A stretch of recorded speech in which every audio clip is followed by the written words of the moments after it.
Welcome to Legend 64. In this devlog, I'm revealing a new enemy for my game, the Undead Hydra. It's a dead monster that's long been left to decay, but malevolent spirits have reanimated the beast to terrorize the world once again. My inspiration for this character comes from a game I had way back in the day called Super Castlevania. The front of the cartridge depicts these serpent-like creatures, and I always thought they looked really awesome. But then you fight them in the game, and they look nothing like they do on the cartridge. So what happened? There was something inside of me that needed to have a satisfying end to this art design, so I decided to create a version that would fit into my own game. Feeling inspired, I began the process of creating the character. Because my game's graphical style is based on the N64, I try to adhere to the visual limitations of the console as closely as I can.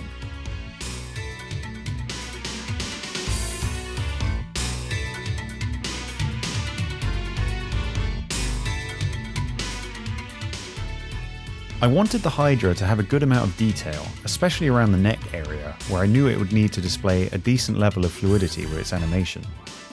I needed to find a nice balance between something that would offer up a good range of animation while still looking like it belonged to a game from the 90s.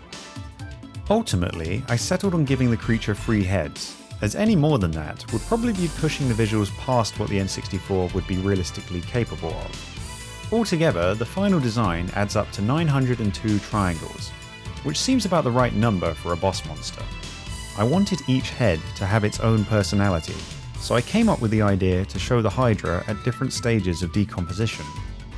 I would keep one head fully preserved, the second would be slightly more decayed, and the final head would be completely rotted away.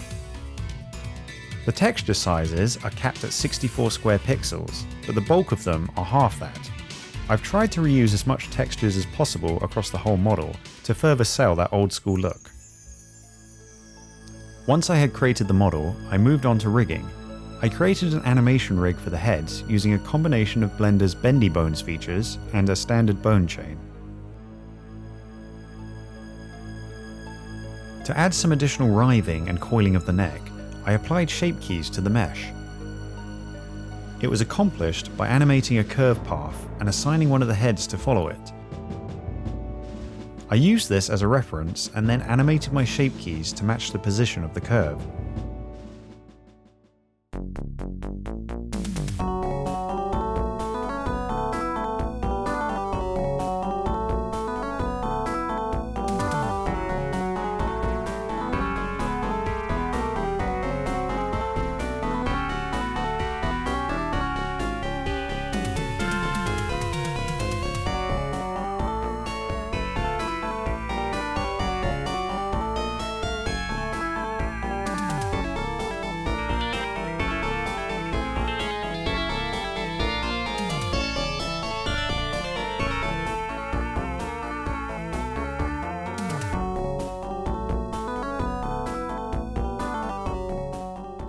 This plays back on a loop, so even if the rig is static, the creature appears to keep moving.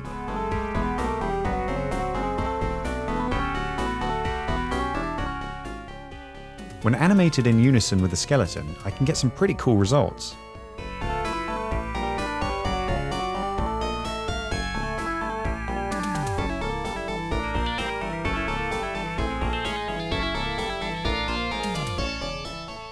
In order to prevent repetition in the shape key animations, each head coils in a different direction and at a slightly different frequency. I created 2 sets of animations for each of the Hydra's heads, one where they first appear and another for their idle poses.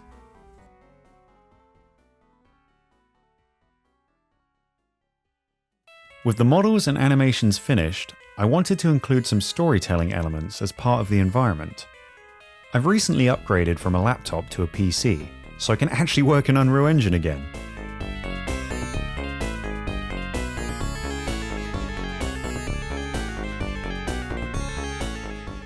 The Hydra is a monster that was defeated long ago and has since been left to rot where it fell. I wanted the surrounding area to feel ancient and forgotten, so I modelled some columns and arches and covered them with overgrowth. I also included dead trees to enhance the desolate and forgotten feeling of the place. For gameplay purposes, I decided to keep each one of the Hydra's heads as a separate entity. I figured this would make adding attack patterns to each head easier than if it were all connected.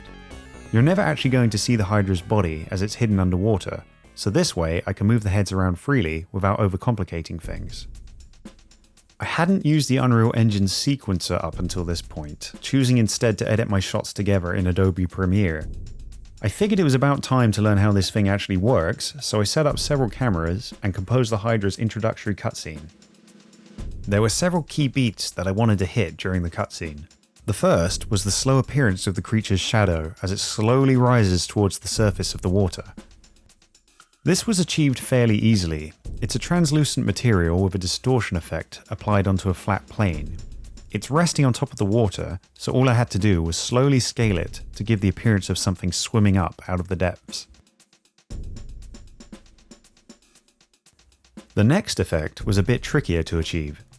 The ripples that begin to form just as the Hydra breaks through the water were created using a flipbook node. The ripple texture is UV mapped around a flattened cylinder. It scales up in the same way as the shadow did. I think it could be improved, to be honest, but it'll do for now. I wanted there to be a big impact once the Hydra finally bursts out of the water, so I set up a particle system to emphasize the colossal size and weight of the monster. I'm still getting to grips with particles in Unreal Engine, and they were a little annoying to animate with the sequencer as sometimes they would pop in and out at random times. Not sure what I did wrong there. The final touch was adding in some camera shake as the water begins to swell before the Hydra emerges. This could have been a pain to do, but Unreal Engine actually has some inbuilt camera shake options, so I didn't need to painstakingly animate the shaking effect myself. All of these little touches really made it come to life in the end, no pun intended. Is that even a pun? Never mind. I had a lot of fun making this, and I'd love to know what you think in the comments below. Apologies for the long delay between devlogs. As I mentioned earlier, I've been creating this project on my old laptop, which has made working in Unreal Engine very difficult. But now that I'm using a PC again, I can finally get back to actually working on the gameplay, and this is what I'll be doing in the next video. Thank you so much for watching, and an extra special thank you to all my patrons who've joined me on the journey so far. This new PC and all the progress I can now make is in large part thanks to you. And of course, I would like to shout out these 64-bit legends for their continued support. LRC Napkin, Mario Tavalieri, Chumbledorf, Tyler Hughes, Oliver Honleyken, Yaya Danbooz, Mason Stuxbury, Blake Porter, Waro,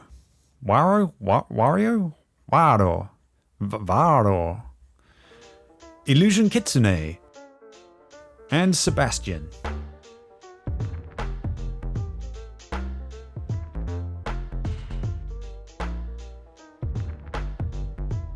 Thanks again for watching, and I'll see you in the next episode.